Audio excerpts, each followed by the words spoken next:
अस्सलाम वालेकुम स्टूडेंट्स। आज हम केमिस्ट्री के टेस्ट की डिस्कशन करने जा रहे हैं। Chapter solids. फर्स्ट एमसीक्यूज़ की बात करें, which solids are called true solids, कि इनमें से ट्रू सॉलिड्स कौन सी हैं? Metallic solid, crystalline solid, amorphous solid and vitreous solid. बच्चे फर्स्ट ऑप्शन की बात करें, मेटेलिक सॉलिड। अभी हमें पता है बच्चे कि जो मेटेलिक सॉलिड्स होती हैं उनके अंदर फिक्स्ड पोजीशन पर ये उनके पॉजिटिवली चार्ज न्यूक्लियाई होते हैं और उनके इर्द गिर्द यहाँ पर ये जो फ्री इलेक्ट्रॉन्स वो मूव कर रहे होते हैं, मोबाइल इलेक्ट्रॉन्स अवेलेबल होते हैं। और उसके अलावा इन जो मेटालिक सॉलिड्स होते हैं बच्चे, ये मैलिएबल भी होती हैं, डक्टाइल भी होती हैं। ठीक है, तो मतलब ये हमारे पास ये ट्रू सॉलिड्स नहीं होती। क्रिस्टलाइन सॉलिड्स की बात करें तो अब चूँकि क्रिस्टलाइन सॉलिड्स के अंदर बच्चे जो एटम्स, आयंस और मॉलिक्यूल होते हैं वो एक रेगुलर पैटर्न के साथ अरेंज होते हैं, इस वजह से हम क्रिस्टलाइन सॉलिड्स को क्या बोलते हैं? These are the true solids. Amorphous solid की बात करें तो इनमें चूँकि वो जो एटम्स हैं, आयंस हैं, मॉलिक्यूल्स हैं, वो रेगुलरली एक स्पेसिफिक पैटर्न में अरेंज नहीं होते, तो इस वजह से वो भी ट्रू सॉलिड्स नहीं है। लास्ट में बच्चे विट्रस की बात करें तो जो विट्रस सॉलिड्स होते हैं बच्चे, ये जो होते हैं ना, ये सॉलिड और लिक्विड फेज दोनों के अंदर ये को एग्जिस्ट करते हैं, इस वजह से जो भी ट्रू सॉलिड्स है नहीं है। तो कौन सा ऑप्शन करेक्ट होगा? Option B is correct, crystalline solids. Total unit cell dimensions are, बच्चे टोटल जो यूनिट सेल डायमेंशन होती हैं वो हमारे पास 6 होती हैं, जिसमें से 3 हमारे पास होते हैं यूनिट सेल लेंथ, और जो 3 हमारे पास होती हैं वो होती हैं यूनिट सेल एंगल। तो टोटल कितने हो जाएंगे? 6। Option B is correct. The identical number of layers in the cubic and hexagonal closest packing are. अब बच्चे देखें, अब अगर हम क्लोज्ड पैकिंग की बात करें तो बच्चे इसके अंदर देखें, फर्स्ट अगर हम यहाँ पर एटम्स की लेयर को ड्रा करें, 2 3 4 5 6 7 8 9 10 11। अब बच्चे मैंने ये 11 ये बॉल है, मतलब कि ये रिप्रेजेंट कर रहे हैं मेटल के एटम को। अब इसकी मैंने फर्स्ट लेयर हमने बना दी है।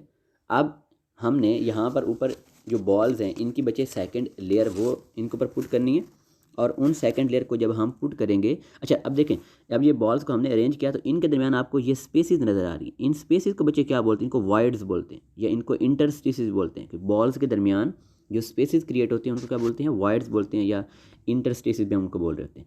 अच्छा, अब जब इन वाइड्स को, इन इंटरस्टिसेस को फिल करने के लिए हम इनके अबाव ऊपर बच्चे बॉल रखेंगे। अब देखें, ये मैंने इसके अब सेकंड लेयर लगा रहा हूँ, 2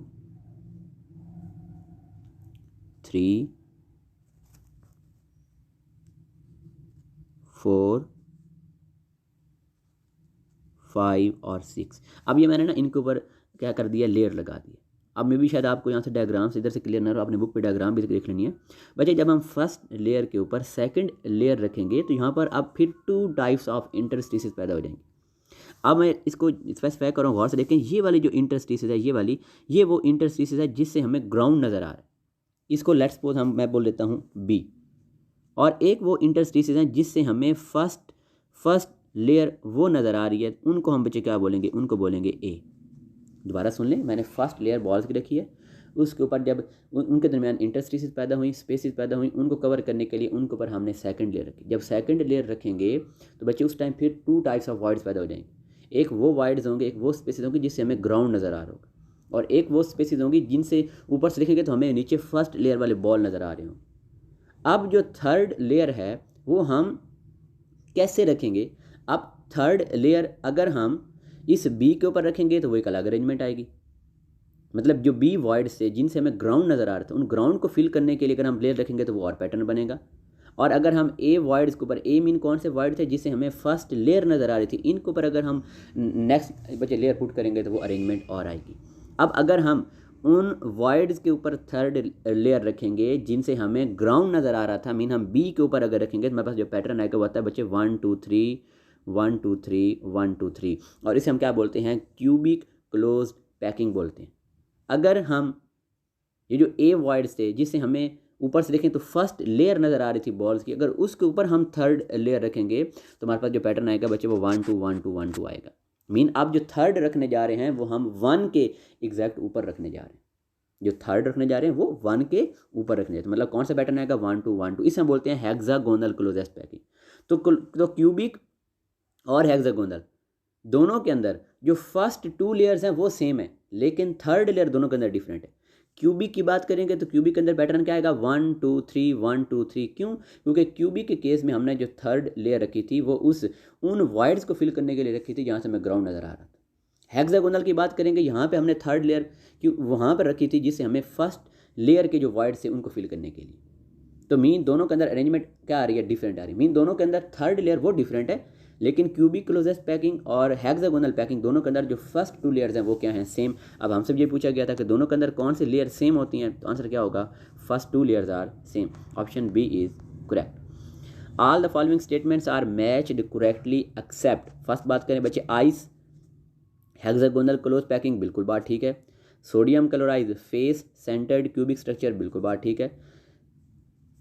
मॉलिक्यूल्स ऑफ सॉलिड आयोडीन, अब बच्चे इसका हमारे पास क्या लिखा हुआ है, बॉडी सेंटर्ड क्यूबिक स्ट्रक्चर। हालांकि जो आयोडीन होता है इसका हमारे पास बच्चे बॉडी सेंटर्ड रोहोम्बिक स्ट्रक्चर होता है, आर्थोरोहोम्बिक स्ट्रक्चर होता है। जो आयोडीन हमारे पास होती है, आयोडीन, उसका हमारे पास स्ट्रक्चर क्या होता है, आर्थोरोहोम्बिक। तो यही हमारे पास ये मिस मैच है, यही हमने यहाँ से चूज़ करनी थी। हमारा कौन सा ऑप्शन करेक्ट होगा, option C is correct. Last option की बात करें, कॉपर और सिल्वर की बात करें तो उनका आगे बच्चा लिखा हुआ है फेस सेंटर्ड क्यूबिक स्ट्रक्चर, तो वो भी बिल्कुल क्या लिखा हुआ है, ठीक लिखा हुआ है। अब हमने यहाँ पर जो इनकरेक्ट मैच था वो हमने चूज़ करना था, तो बच्चे यहाँ पे कौन सा ऑप्शन करेक्ट होगा, ऑप्शन सी इज करेक्ट। क्योंकि यहाँ पर जो आयोडीन का लिखा हुआ है बॉडी सेंटर्ड क्यूबिक स्ट्रक्चर, हालांकि जो बच्चे हमारे पास जो आयोडीन होता है उसका होता है face centred orthorhombic, face centred orthorhombic. Option C is correct. The small orderly arrange crystalline part of the amorphous solids are called. अब हमने कहा था कि जो अमॉर्फस सॉलिड्स होती हैं वैसे तो उनके अंदर रेगुलरली अरेंज नहीं होते, लेकिन कुछ ऐसे रीजन होते हैं कि जिनके अंदर वो जो एटम आइंस और मॉलिक्यूल होते हैं वो रेगुलरली अरेंज्ड होते हैं, और उन स्मॉल पार्ट्स को हम क्या बोलते हैं, क्रिस्टलाइट्स बोलते हैं। Option C is correct. The temperature at which one crystalline form change to the other is called the transition temperature. बिल्कुल डेफिनेशन थी, सिंपल था। Option C is correct. अगर इस टेम्परेचर का हम अबव या बिलो जाएंगे तो उनमें से एक फॉर्म एग्जिस्ट करेगी, लेकिन इस टेम्परेचर के ऊपर वो आपस में इक्विलिब्रियम में होते हैं, इंटर कन्वर्ट हो जाते हैं। विच of the following solids is isotropic. बच्चे हमने 2 टर्म्स पढ़ी थी, एक आइसोट्रॉपिक और एक एन आइसोट्रॉपिक। आइसोट्रॉपिक प्रॉपर्टीज़ वो होती हैं कि जो डायरेक्शन पर डिपेंड नहीं करती, और एन आइसोट्रॉपिक कौन से होते हैं, जो डायरेक्शन पर डिपेंड करती हैं। दोबारा सुन लें, आइसोट्रॉपिक जो डायरेक्शन पर डिपेंड नहीं करती, एन आइसोट्रॉपिक जो डायरेक्शन पर डिपेंड करती हैं। अब बच्चे इसमें अगर हम बात करें अमॉर्फस सॉलिड्स की बात करें तो जो अमॉर्फस सॉलिड्स होती हैं उनको हम बोलते हैं आइसोट्रॉपिक, क्योंकि उनकी जो प्रॉपर्टीज़ होती हैं वो डायरेक्शन पर डिपेंड नहीं करती। That's why amorphous solids are isotropic. Option C is correct. Which one of them can conduct electricity in solid state. देखिए बच्चे, डायमंड की बात करें तो डायमंड होता है इसके अंदर sp3 हाइब्रिडाइजेशन होती है, कार्बन पास कोई फ्री इलेक्ट्रॉन अवेलेबल नहीं होता, तो मतलब वो इलेक्ट्रिसिटी को कंडक्ट नहीं करेगी।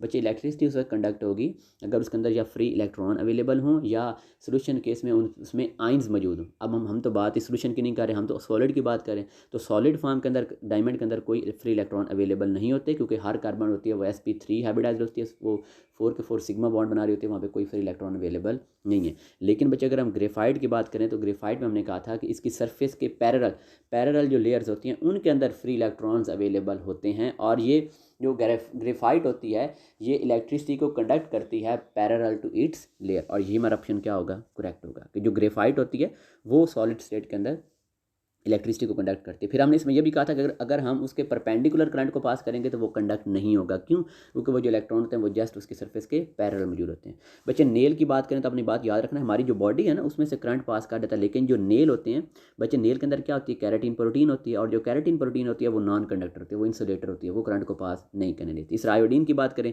तो आयोडीन में भी करंट पास नहीं होता सॉलिड केस में, क्योंकि उसमें भी वो फ्री इलेक्ट्रॉन अवेलेबल नहीं होते। तो यहाँ पे कौन सा ऑप्शन करेक्ट होगा, option B is correct. The smallest part of crystal lattice showing all the properties of a crystal is called unit cell। definition आसान थी, option B is correct. The type of hybridization in diamond, आपको भी बताया मैंने कि diamond के अंदर जो कार्बन होती है वो sp3 हाइब्रिडाइज्ड होती है, 4 के 4 उसके ये सिग्मा बॉन्ड बन रहे होते हैं, ठीक है, और उसके अंदर कोई फ्री इलेक्ट्रॉन अवेलेबल नहीं होते, जो मतलब उसके जो वैलेंस शेल के इलेक्ट्रॉन है वो हाइब्रिडाइजेशन में हम अगर ड्रा भी कर लें 1s2 2s2 2p(x1) और 2p(y1). अब बच्चे नेक्स्ट क्या होगा कि जब ये एक्साइट होगा तो एक इलेक्ट्रॉन एस से किस में चला जाएगा, pz के अंदर चला जाएगा। उस केस में फिर ये चारों हाफ फील्ड हो जाएंगे, ये आपस में इंटरमिक्स होंगे। हमारे पास 4 क्या बन जाएंगे, 4sp3 हाइब्रिड ऑर्बिटल बन जाएंगे। और इसी तरह डायमंड के अंदर वो जो कार्बन है बच्चे वैसे आपस में कनेक्ट होते होते एक बहुत बड़ा जो है ना वो मॉलिक्यूलर मैक्रो मॉलिक्यूल बना लेते हैं, एक बहुत बड़ा मॉलिक्यूलर स्ट्रक्चर बना लेते हैं। और इसमें कार्बन की हाइब्रिडाइजेशन कौन सी होती है, sp3। Which one of the following has the highest melting and boiling point? Ionic crystal, covalent crystal, molecular crystal or metallic crystal। अब बच्चे इसका आंसर आयनिक क्रिस्टल नहीं है, इसका आंसर आएगा कोवेलेंट क्रिस्टल। अब कोवेलेंट क्रिस्टल का मेल्टिंग और बॉइलिंग पॉइंट सबसे ज़्यादा क्यों होता है बच्चे, क्योंकि इसकी रीज़न क्या होती है कि जो कोवेलेंट क्रिस्टल होते हैं बच्चे ये जिएंट स्ट्रक्चर बनाते हैं।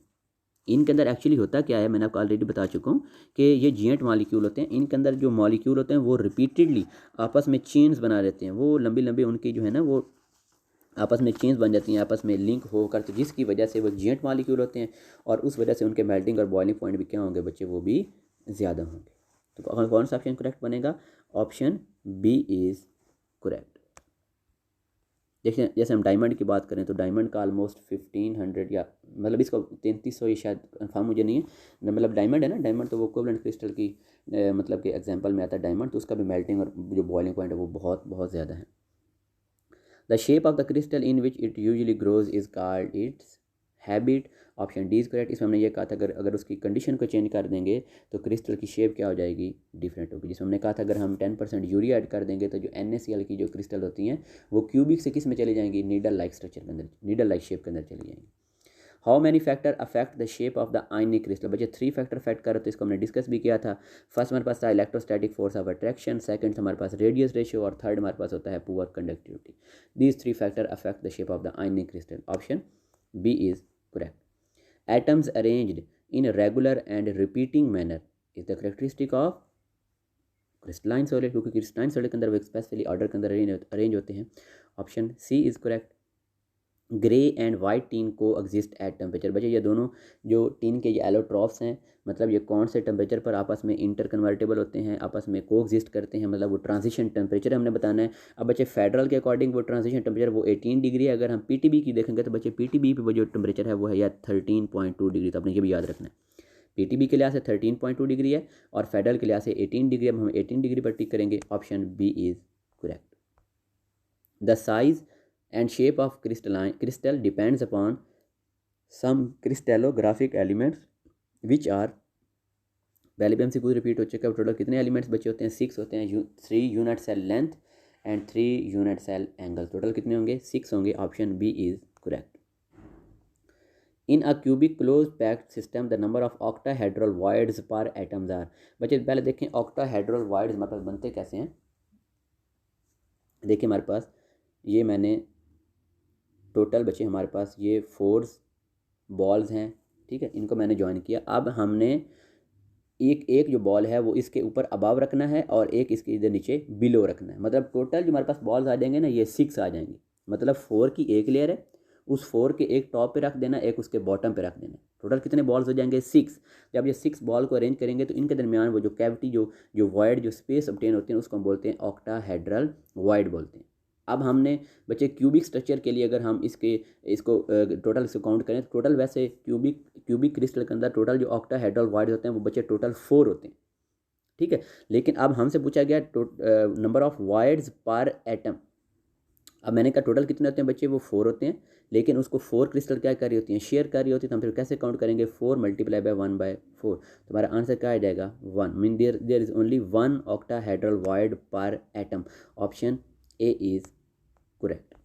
नेक्स्ट MCQ की बात करें, the study of crystalline solids determine, बच्चे जब क्रिस्टलाइन सॉलिड की स्टडी करते हैं तो वहाँ से हम एवोगाड्रोस नंबर को डिटरमाइन कर सकते हैं। अब एवोगाड्रोस नंबर को डिटरमाइन करने का बच्चे फार्मूला हमारे पास क्या होता है, रो इज इक्वल टू NM/AV।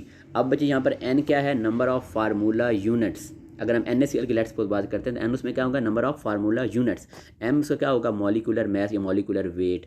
और बच्चे a यहाँ पर क्या है, एवोगाड्रोस नंबर। v यहाँ पे क्या है, उसका वॉल्यूम। और ये रोज की क्या है, डेंसिटी है। तो इसी को अगर हम रीअरेंज करेंगे तो इक्वेशन क्या बन जाएगी, a इज इक्वल टू, अब NaCl की मैं एग्जांपल ले रहा हूँ तो बच्चे NaCl के अंदर कितने 4, एक मॉलिक्यूल के अंदर 4 फार्मूला यूनिट्स होते हैं। मैं क्या लिख दूंगा, 4 m divided by rho v। तो अगर हम उसके मॉलिकुलर वेट की वैल्यू पुट कर दें, उसकी डेंसिटी की, उसके वॉल्यूम की वैल्यू पुट कर देंगे, तो यहाँ से हम एवोगैड्रो नंबर को फाइंड कर सकते हैं। Option B is correct. In powder form the angles and faces in a crystal. हमने कहा था बच्चे बेशक अगर हम उस क्रिस्टल को पाउडर फॉर्म में भी कन्वर्ट कर दें तब भी उसके फेसिस और जो एंगल्स हैं वो कभी भी चेंज नहीं होते हैं, they remain unchanged. Option C is correct. An example of non polar molecular crystal. अब हमने कहा था बच्चे कि जो मॉलिक्यूलर क्रिस्टल होती हैं ये 2 टाइप्स की होती हैं, एक पोलर और एक नॉन पोलर। फर्स्ट ऑप्शन बात करें बच्चे आइस, तो जो आइस है ये पोलर के अंदर आ जाएगी। आयोडीन ये बच्चे हमारे पास नॉन पोलर होती है और ये हमारा करेक्ट ऑप्शन है, option B is correct. Sugar की बात करें तो शुगर भी किस में आती है, वो भी पोलर के अंदर आती है। अब हमने नॉन पोलर चूज़ करना था तो बच्चे कौन सा ऑप्शन करेक्ट होगा, option B is correct, iodine. CuSO4.5H2O is an example of crystal system. हमने टोटल बच्चे 7 क्रिस्टल सिस्टम देखे थे। अब बच्चे ये किस एग्जाम्पल होती है, तो ये होती है ट्राई क्लिनिक की। ट्राई क्लिनिक कौन से होते हैं कि जिनके अंदर तीनों जो यूनिट सेल लेंथ होती हैं वो भी इक्वल नहीं होते हैं और जो तीनों के तीनों जो एंगल्स होते हैं वो भी 90 डिग्री के नहीं होते। इसको हम क्या बोलते हैं, सॉरी यहाँ पे गैमा आना था, गैमा। तो ये हमारे पास बच्चे है ट्राई क्लिनिक क्रिस्टल सिस्टम। और ये CuSO4.5H2O बच्चे इसका भी जो कौन सा क्रिस्टल सिस्टम होता है, try clinic. Option A is correct. Boiling point of polar molecular solid. अब बच्चे पोलर मॉलिकुलर सॉलिड सारी बात है, उनमें फिर जो फोर्स ऑफ अट्रैक्शन होंगी वो नॉन पोलर की निस्बत क्या होंगी, ज़्यादा होंगी। जिनमें जितनी फोर्स ऑफ अट्रैक्शन स्ट्रांग होंगी तो उनके मेल्टिंग और बॉइलिंग पॉइंट उतने ज़्यादा होंगे। Option B is correct. Which of the following is not an ionic solid. NaCl की बात करें तो बच्चे NaCl एक आयनिक सॉलिड है, पोटाशियम ब्रोमाइड आयनिक सॉलिड है, मैग्नीशियम क्लोराइड आयनिक सॉलिड है, लेकिन कोबाल्ट ये तो एक एलिमेंट है, ये कोई सॉलिड नहीं है। Option C is correct. Sodium nitrate and potassium nitrate are बच्चे जो सोडियम नाइट्रेट और पोटाशियम नाइट्रेट होते हैं these are the isomorphs. Isomorphs कौन से होते हैं बच्चे कि जिनकी जो जिनकी जो क्रिस्टलाइन फॉर्म होती है वो सेम होती है। अगर 2 different compounds same crystalline form में एग्जिस्ट करें तो उस फिनोमेना को हम बच्चे क्या बोलते हैं, आइसोमॉर्फिज्म। और उन दोनों कंपाउंड्स को क्या बोलेंगे, आइसोमॉर्फ्स। अब इसमें हम बात करें सोडियम नाइट्रेट और पोटाशियम नाइट्रेट की बात करें तो बच्चे आपने ये भी याद रखना है कि इनकी जो क्रिस्टलाइन फॉर्म होती है बच्चे वो हमारे पास होती है रोहोम्बोहेड्रल।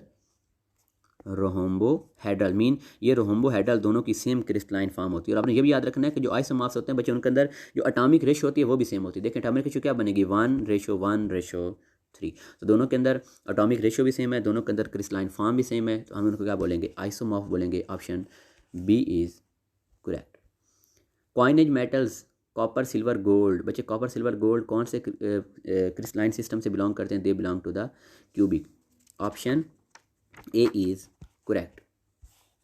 Number of valence electron in the chloride ion. अब बच्चे देखें क्लोरीन की बात जस्ट करें तो बच्चे उसके अंदर जो टोटल जो इलेक्ट्रॉन न्यूट्रल फॉर्म में होते हैं, देखिए इसका एटॉमिक नंबर 17 है, तो न्यूट्रल फॉर्म में जितने प्रोटॉन उतने इलेक्ट्रॉन, मीन इसके अंदर इलेक्ट्रॉन है 17। अब हम बात करें Cl-1 मीन पहले 17 थे, एक इलेक्ट्रॉन को इसने एक्सेप्ट किया, टोटल अब कितने हो गए 18। अब हमसे टोटल इलेक्ट्रॉन नहीं पूछे गए, हमसे पूछे गए वैलेंस इलेक्ट्रॉन, ये हमारा कीवर्ड है वैलेंस। ड्रा कर लेते हैं बच्चे। देखें फर्स्ट शेल के अंदर बच्चे कितने इलेक्ट्रॉन आते हैं 2, दूसरे के अंदर कितने आते हैं 8 और फिर थर्ड के अंदर कितने आएंगे 8 आएंगे, क्योंकि हमने टोटल 18 पूरे करने हैं ना। फर्स्ट में 2, दूसरे में 8 10 और थर्ड में 18, तो मतलब जो वैलेंस इलेक्ट्रॉन होंगे वो कितने होंगे 8 होंगे। Option D is correct. Independent molecule of NaCl exist है। बच्चे पहले तो हमने ये कहा था कि सॉलिड फॉर्म में NaCl के जो मॉलिक्यूल होते हैं वो जो NaCl होता है वो इंडिपेंडेंट मॉलिक्यूल के फॉर्म में एग्जिस्ट नहीं करता सॉलिड केस में। लेकिन आपकी टेक्स्ट बुक लेना कि वेपर फेज के अंदर जो NaCl होता है वो इंडिपेंडेंट मॉलिक्यूल के फॉर्म में एग्जिस्ट करता है। Option C is correct. Isomorphism is exhibited by. बच्चे आइसोमॉर्फिज्म ये किन की प्रॉपर्टी होती है, this property is exhibited by the ionic crystal. Option C is correct. Which of the following factors affect the shape of the ionic crystal. बच्चे already हम पढ़ चुके हैं, तीन फैक्टर होते हैं, electrostatic force of attraction, radius ratio, poor conductivity. All of these हम tick करेंगे ऑल ऑफ दीज। इसमें यह कहा था कि जिनकी रेडियस रेशो सेम होगी तो उनकी ज्योमेट्री भी सेम होगी। Radius ratio of caesium chloride. बच्चे जो सीजियम क्लोराइड है उसकी हमारे पास रेडियस रेशो कितनी होती है 0.93। Option B is correct. What are the basic particle of the ice crystal. बच्चे देखें ना आइस कब बनती है, जब हम वाटर को फ्रीज करते हैं, तो मीन जब वाटर मॉलिक्यूल जब फ्रीज होंगे तो आइस बनेंगे, तो मीन आइस क्रिस्टल का मेन बेसिक पार्टिकल बिल कौन से होंगे, water molecule. Option D is correct.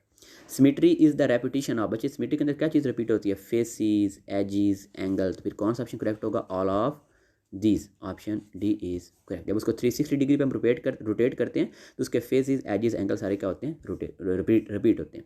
Amorphous solids turn into glass like state from rubber like state, this is called the. बच्चे देखना, जब भी हम किसी लिक्विड मतलब जो स्टेट के अंदर कोई भी चीज़ हो, मतलब कि थोड़ी सी सॉफ्ट हो, इस सॉफ्ट फॉर्म को जब भी हम ग्लास लाइक स्टेट के अंदर कन्वर्ट करेंगे तो उस प्रोसेस को हम बोलते हैं glass transition, option C is correct.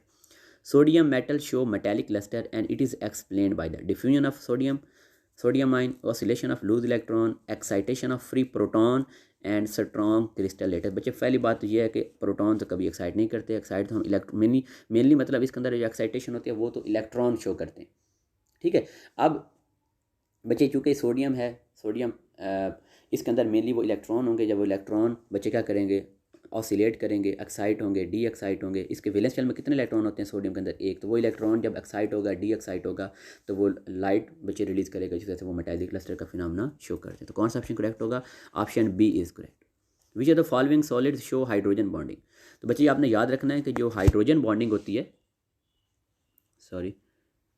Which are the following solids show hydrogen bonding. तो बच्चे हमारे पास जो हाइड्रोजन बॉन्डिंग होती है ये जस्ट हमारे पास शो करती हैं मॉलिक्यूलर सॉलिड्स। जो मॉलिक्यूलर सॉलिड्स होती है, इसके हमने 2 टाइप्स पढ़ी थी, पोलर और नॉन पोलर। उनमें से जो पोलर होती हैं दे show the hydrogen bonding, option D is correct. Melting point of non polar, बच्चे नॉन मैंने आपको ऑलरेडी बता चुका, अगर पोलर मॉलिक्यूलर सॉलिड होंगी तो उनमें फोर्स ऑफ अट्रैक्शन स्ट्रांग होंगी, तो उनके मेल्टिंग और बॉइलिंग पॉइंट ज़्यादा होंगे। नॉन पोलर की बात करेंगे, चूँकि उनमें फोर्स ऑफ अट्रैक्शन वीक होते हैं, तो उनके मेल्टिंग और बॉइलिंग पॉइंट भी क्या होंगे, कम होंगे, लो होंगे, option A is correct. Next MCQs की बात करें, the electrical conductivity of metal some time decrease with the. अब बच्चे देखें, वैसे तो मेटल क्या होते हैं, they are good conductor of heat and electricity, लेकिन जब इनका हम टेम्परेचर इंक्रीज़ करते हैं तो टेम्परेचर के इंक्रीज़ करने की वजह से इनके वो जो पॉजिटिवली चार्ज और न्यूक्लियाई होते हैं वो भी अप डाउन क्या करना स्टार्ट करते हैं, वाइब्रेट। जब वो अप डाउन मतलब वाइब्रेट करना स्टार्ट कर देंगे, ऑसिलेट करना स्टार्ट कर देंगे, तो वो करंट के बच्चे पास के अंदर क्या काज करते हैं, हिंड्रेंस काज करते हैं, जिसकी वजह से जो इलेक्ट्रिकल कंडक्टिविटी हो जाएगी वो क्या हो जाएगी, डिक्रीज़ हो जाएगी। तो मीन टेम्परेचर के इंक्रीज़ करने से उनकी metallic conductivity sorry electric conductivity decrease होती है। क्यों, क्योंकि इस केस के अंदर जो एटम्स हैं उनके जो न्यूक्लियाई हैं उनकी मोशन क्या हो जाती है, बढ़ जाती है, और वो हिंड्रेंस काज करते हैं। Option B is correct. Energy is in formation of, जब क्रिस्टल लेटेस्ट हम बनाते हैं तो उस एनर्जी क्या होती है, energy is released, option B is correct. Which type of movement is shown by the atoms of the solid. हम ऑलरेडी पढ़ चुके हैं बच्चे कि जो सॉलिड्स होते हैं बच्चे वो जस्ट कौन से मोशन शो करते, they just show the vibrational motion, क्योंकि वो ट्रांसलेशनल मोशन, वो स्ट्रेट लाइन में मूव भी नहीं करते, वो रोटेट भी नहीं करते, तो वो जस्ट क्या करते हैं, अपने पोजीशन के इर्द गिर्द क्या करते हैं, वाइब्रेट करते हैं। बच्चे कौन सा ऑप्शन करेक्ट होगा, option C is correct. Transition temperature is shown by the which of the following pairs. बच्चे देखें ट्रांजिशन टेम्परेचर कौन कौन शो करते हैं, बच्चे एलोट्रॉस भी शो करते हैं और आइसोमॉर्फ्स भी शो करते हैं, option B is correct. Allotropes क्या होते हैं कि जब एक ही element more than one form में एग्जिस्ट करता है तो हम क्या बोलते हैं, एलोट्रॉप बोलते हैं। और आइसोमॉर्फ हमारे पास बच्चे क्या होते हैं कि जब डिफरेंट कंपाउंड जब सेम क्रिस्टलाइन फॉर्म में एग्जिस्ट करें उन्हें हम क्या बोलते हैं, आइसोमॉर्फ। तो ये दोनों के दोनों जो होते हैं ट्रांजिशन टेम्परेचर का फिनोमेना शो करते हैं, option B is correct. Lattice energy decrease with the increase in the size of ion because oppositely charge. देखिए जब जैसे जैसे आयन का साइज बढ़ता जाएगा तो दे बिकम लेस टाइट, जब उनके दरमियान वो लेस टाइट होते जाएंगे, फोर्स ऑफ अट्रैक्शन कम होती जाएंगी, तो लेटेस्ट एनर्जी की वैल्यू भी कम होती जाएगी, option B is correct. Ionic solids are correctly, ये यहाँ पे आई थिंक ये टाइपिंग मिस्टेक है, मतलब हमने बताना है कि इनमें से जो आयनिक सॉलिड्स हैं उनकी कौन सी करेक्ट प्रॉपर्टी है। फर्स्ट लिखा हुआ है लो मेल्टिंग पॉइंट, तो ये रॉन्ग है क्योंकि उनमें आयनिक सॉलिड में तो स्ट्रॉन्ग फोर्स ऑफ अट्रैक्शन होती है, उनके मेल्टिंग और बॉइलिंग पॉइंट ज़्यादा होते हैं। हाई वेपर प्रेशर, ये भी बात गलत है, जितनी फोर्स ऑफ अट्रैक्शन ज़्यादा होगी वेपर प्रेशर उतना कम होगा। गुड कंडक्टर इन सॉलिड स्टेट, हमने कहा था कि आयनिक सॉलिड वो सॉलिड स्टेट में कंडक्टर नहीं होते, क्यों, क्योंकि उनमें फ्री इलेक्ट्रॉन अवेलेबल नहीं होते। लेकिन जब वो सोल्यूशन की फॉर्म में जाते हैं तो फिर वो चूँकि आयन वहाँ मौजूद होते हैं तो आयन की वजह से फिर वो सोल्यूशन की फॉर्म में जो है वो आयन होने की वजह से वो मतलब आयन की प्रेजेंस की वजह से वो इलेक्ट्रिसिटी को कंडक्ट करते हैं, लेकिन सॉलिड फॉर्म में कंडक्ट नहीं करते। ये भी रॉन्ग हो गया। 4 की बात करें, सॉल्युबिलिटी इन पोलर सॉल्वेंट, तो बिल्कुल बात ठीक है। जो आयनिक सॉलिड जैसे वाटर है, वाटर पोलर है, लाइक डिसॉल्व लाइक पोलर चीज़ पोलर में सॉल्युबल होगी, तो option D is correct. The following is 2 dimensional covalent solid. बच्चे याद रखना, जो हमारे पास डायमंड होती है ये भी 3 डायमेंशनल स्ट्रक्चर रहती है, क्वार्ट्ज ये भी 3 डायमेंशनल है, सिलिका भी 3 डायमेंशनल, लेकिन जो ग्रेफाइट होती है बच्चे it has 2 dimensional structure, option C is correct. Which of the following is not an amorphous solid, कौन सी अमॉर्फस सॉलिड नहीं है? ग्लास अमॉर्फस सॉलिड है, ग्लू अमॉर्फस सॉलिड है, रबर अमॉर्फस सॉलिड है, लेकिन टेबल साल्ट बच्चे NaCl तो वो एक हमारे पास आयनिक सॉलिड है, वो अमॉर्फस सॉलिड नहीं है, वो क्रिस्टलाइन सॉलिड है। Option D is correct. Which of the following is the transition temperature of the sulphur, बच्चे देखें आप सल्फर का हमने यहाँ पर ट्रांजिशन टेम्परेचर बताना है। अब जो सल्फर होता है बच्चे, ये इसकी टू फॉर्म्स होती हैं, एक रोहोम्बिक हमारे पास होती है और एक हमारे पास होती है मोनोक्लिनिक, और वो आपस में को एग्जिस्ट कौन से टेम्परेचर पर करती हैं? 95.5 डिग्री पर। और ये PMC के एग्जाम में MCQ भी बच्चे आ चुका है, अपने ये टेम्परेचर जरूर याद रखने हैं। Option B is correct. In a crystal structure of sodium chloride the arrangement of the chloride ion is. अब बच्चे देखें जब NaCl का स्ट्रक्चर देखेंगे तो जो क्लोराइड आइन्स होते हैं ये एजिस पे मौजूद होते हैं और फेसिस पे मौजूद होते हैं, तो जिसकी वजह से इनका जो स्ट्रक्चर बनता है बच्चे वो बनता है हमारे पास face centred cubic arrangement, face centred cubic arrangement. Option A is correct. In hexagonal close packing the third layer will be similar in all except, बच्चे आपको ऑलरेडी मैं बता चुका हूँ हेक्सागोनल में हमारे पास पैटर्न क्या बनता था? 1 2 1 2 1 2। अब हम बात कर रहे हैं थर्ड की, तो इधर से हम काउंट करते हैं तो ये हमारे पास थर्ड बनेगी, ठीक है। अब देखें 1 2 1 2 1 2 में एक और ड्रा करते हैं, ये देखें ये 1 2 आ गया। अब सिमिलर कौन कौन से, जिन जिन पे मैं स्टार बनाना चाह रहा हूँ वो सारी क्या है? सिमिलर है, ये भी सिमिलर है, ये भी सिमिलर है। मतलब ये 1 वाली, 3 वाली, 5 वाली और 7 वाली, ये सारी लेयर्स आपस में क्या होंगी? सिमिलर होंगी। मतलब 5 वाली भी सिमिलर होगी, 7 वाली भी सिमिलर होगी, लेकिन जो 8 है वो इनसे सिमिलर नहीं होगी। तो कौन सा ऑप्शन करेक्ट होगा? Option B is correct. The solids in which atoms ions और molecules are arranged in a definite 3 dimensional pattern are called crystalline solid. Identify the incorrect statement, हमने इनकरेक्ट स्टेटमेंट बच्चे बतानी है। पहला पॉइंट है they have sharp melting point, बिल्कुल बात ठीक है। They only show centre of symmetry, बच्चे ये रॉन्ग स्टेटमेंट है, क्योंकि इनके अंदर सिर्फ सेंटर ऑफ सिमेट्री नहीं होती, they also show many different types of symmetry like plane of symmetry, axis of symmetry. तो उन्होंने यहाँ पे क्या लिखा हुआ है? जस्ट वन, तो ये बात रॉन्ग है। आगे बच्चे दे शो एन आइसोट्रॉपी, बिल्कुल बात ठीक है, मतलब इनकी जो प्रॉपर्टीज होती हैं वो डायरेक्शन पर डिपेंड करती हैं। और लास्ट पे दे हैव क्लीवेज प्लेन, तो यहाँ पे कौन सा इनकरेक्ट था जो हमने चूज़ करना था? ऑप्शन बी, तो हम टिक करेंगे option B is correct. The extension of a structure in a crystalline solid is not, बच्चे देखें क्रिस्टलाइन सॉलिड जो होती हैं वो रेगुलर होती हैं, 3 डायमेंशनल भी होती हैं, ज्योमेट्रिकल भी होती हैं। फिर कौन सा ऑप्शन करेक्ट होगा? None of this, option D is correct. In iodine iodine bond distances, अब बच्चे जो आयोडीन जब सॉलिड फॉर्म में होती है तो उसका हमारे पास जो बॉन्ड डिस्टेंस होता है वो कितना होता है? 271.5 पिकोमीटर। और हमने ये भी कहा था कि बच्चे अगर वो सॉलिड फॉर्म में होगी तो उसका जो बॉन्ड डिस्टेंस होता है वो ज़्यादा होता है, अगर ये गैशियस फॉर्म में होगी तो उसका बॉन्ड डिस्टेंस कम होता है। वो कितना होता है? 266.6 पिकोमीटर, ये भी आपने याद रखना है। और सॉलिड फॉर्म में कितना है? 271.5। Option C is correct. Coordination number of face centred cubic structure, अब बच्चे एक्चुअली ना देखें फेस सेंटर्ड के अंदर होता क्या है। अब बच्चे देखें जो 8 होंगे वो तुम्हारे पास कहाँ मौजूद हैं बच्चे? कॉर्नर पर मौजूद हैं। और 4 जो होते हैं बच्चे वो हमारे पास इधर ना फेसिस पर होते हैं। टोटल कितने बन गए हमारे पास? 12। तो जो बच्चे जितने के साथ वो आपस में दूसरी मतलब क्रिस्टल से जितने वो लिंक होंगे तो वही उसका कोऑर्डिनेशन नंबर होगा, मतलब जितने आइटम्स उनको सराउंड किया होता है।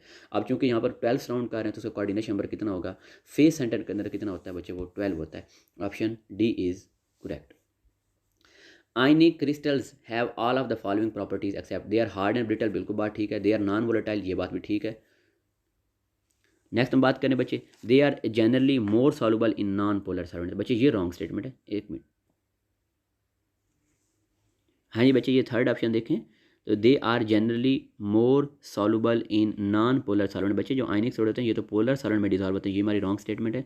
और लास्ट पे they are good conductor in the molten state, molten state में ये वाकई गुड कंडक्टर होते हैं। तो यहाँ पे कौन सा ऑप्शन करेक्ट होगा? Option C is correct. The isomorphic substances, बच्चे आपको ऑलरेडी बता चुका हूँ कि जो आइसोमॉर्फिक सब्सटेंसेस हैं जब different compound same geometrical form में सेम क्रिस्टलाइन फॉर्म में एग्जिस्ट करते हैं उनको हम आइसोमॉर्फ बोलते हैं। और उनकी ज्योमेट्री भी सेम होती है और उनकी एटॉमिक रेशो भी सेम होती है। अभी हमने एग्जांपल बात की थी सोडियम नाइट्रेट और पोटाशियम नाइट्रेट, इनकी ज्योमेट्री भी सेम थी और इनकी एटॉमिक रेशो भी सेम थी। विच of the following is pseudo solid, बच्चे देखें ग्लास हमारे पास क्या है? वो सूडो सॉलिड है। नेक्स्ट बात करें ये कैल्शियम फ्लोराइड NaCl, तो हमारे पास वो आयनिक सॉलिड है। तो सूडो सॉलिड मतलब अमॉर्फस सॉलिड कौन सी हमारे पास? वो ग्लास है। ऑप्शन ए इज करेक्ट, क्योंकि जो अमॉर्फस सॉलिड होते हैं उनको हम सूडो सॉलिड भी बोलते हैं। A unit cell having lattice only at the corner, बच्चे जिसके सिर्फ और सिर्फ कॉर्नर पर होता है उसे हम बोलते हैं simple unit cell. Option A is correct. और लास्ट हमारे पास है बच्चे, all of the following statements are correct about sodium chloride except independent molecule of the sodium chloride do not exist in the vapour phase. और बच्चे यही हमारे पास wrong statement है, क्योंकि वेपर फेज के अंदर तो उसके इंडिपेंडेंट वो एग्जिस्ट करते हैं। नेक्स्ट है, every sodium ion is surrounded by 6 chloride atom, उसका कोऑर्डिनेशन नंबर 6 होगा, बिल्कुल बात ठीक है। नंबर ऑफ फार्मूला यूनिट्स पर बच्चे वो कितने होते हैं, वो 4 होते हैं। Sodium chloride exist in the crystalline lattice form, ये बात भी ठीक है। तो यहाँ पर जो रॉन्ग थी वो ए थी, हमने वही चूज़ करनी थी और ऑप्शन हमारा ए क्या होगा, करेक्ट। ओके स्टूडेंट्स, अल्लाह हाफिज़।